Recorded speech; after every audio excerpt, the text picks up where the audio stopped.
ਸਾਰੀ ਰਾਤ ਤੜਪਦਿਆਂ ਲੰਘਦੀ, ਕਦੀ ਗਮ ਦੇ ਮਾਰੇ ਨਹੀਂ ਸੌਂਦੇ। ਜਿਸ ਰਾਤ ਨੂੰ ਸੋਹਣਾ ਚੰਨ ਨਾ ਚੜੇ, ਉਸ ਰਾਤ ਨੂੰ ਤਾਰੇ ਨਹੀਂ ਸੌਂਦੇ। ਜਿਨ੍ਹਾਂ ਨੂੰ ਡੀਕ ਸੱਜਣ ਦੀ ਹੋਵੇ,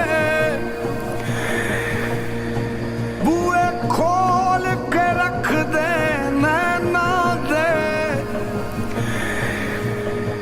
ਜਿਨ੍ਹਾਂ ਨੈਣਾਂ ਨੂੰ ਤਾਂਗਾਂ ਯਾਰ ਦੀਆਂ, ਉਹ ਨੈਣ ਵਿਚਾਰੇ ਨਹੀਂ ਸੌਂਦੇ।